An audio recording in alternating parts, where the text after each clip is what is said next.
3월 20일 법률방송 로투데이 시작하겠습니다. 첫 소식입니다.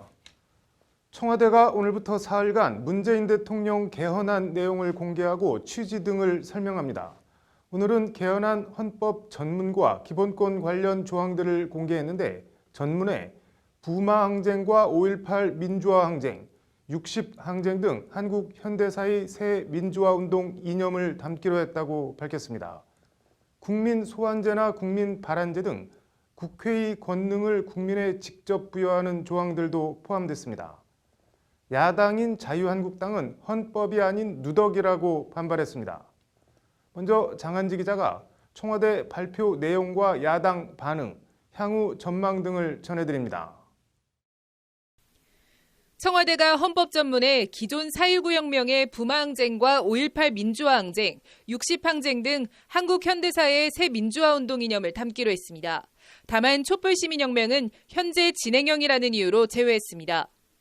민주화 운동 과정에서 중요한 의미를 가짐은 물론 법적, 제도적 공인이 이미 이루어진 역사적 사건인 4.19 혁명, 부마항쟁과 5.18 민주화 운동, 60항쟁의 민주 이념을 계승한다는 기본권 조항에서 가장 눈에 띄는 건 천부 인권적 성격을 지닌 기본권의 주체를 국민에서 사람으로 바꾼 점입니다.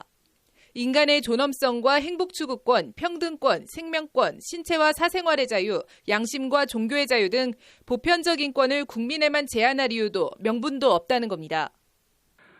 국제사회가 우리에게 기대하고 있는 인권 수준이나 보편적으로 보장되어야 하는 천부 인권적 성격의 기본권에 대해서는 그 주체를 국민에서 사람으로 확대. 강론으로 들어가 보면 노동자 권리 강화 차원에서 사용자적 관점인 근로라는 용어를 노동으로 바꾸고 공무원에게도 원칙적으로 파업 등 노동 3권을 인정했습니다. 세월호 참사 등 각종 사고의 위험으로부터 안전하게 살 권리, 생명권과 안전권, 나아가 정보 기본권, 주거권, 건강권 등이 기본권으로 신설됐습니다. 국민이 바라는 대한민국은 국민의 자유와 안전, 최소한의 인간다운 삶을 보장해주는 나라입니다. 국가는 국민의 뜻에 따라 운영되어야 합니다.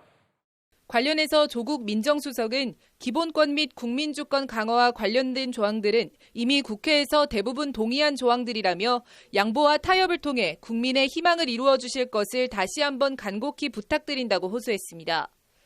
그러나 홍준표 자유한국당 대표는 여의도 당사에서 열린 6.13 지방선거 전체회의에서 5.18 등 온갖 역사적 사건을 다 넣으면 헌법이 아닌 누더기라고 청와대 개헌안을 비판했습니다. 청와대의 개헌안 발표와 설명은 6.13 지방선거에서 자유한국당을 반개헌 세력으로 낙인 찍으려는 의도에 불과하다는 것이 홍 대표의 인식입니다. 홍 대표는 그러면서 대통령 발의 개헌안 국회 표결에 참석하는 의원들은 제명 처리하겠다고 으름장을 놨습니다. 자유한국당의 반발을 예상하면서도 청와대가 개헌안 발의 날짜를 26일로 잡아두고 개헌안 내용을 설명하는 건 여론을 등에 업고 자유한국당을 압박하겠다는 의도로 풀이됩니다. 청와대의 압박수가 효과를 거둘 수 있을지, 개헌안이 국회 문턱을 끝내 넘지 못하고 폐기될지 주목됩니다. 법률방송 장한지입니다.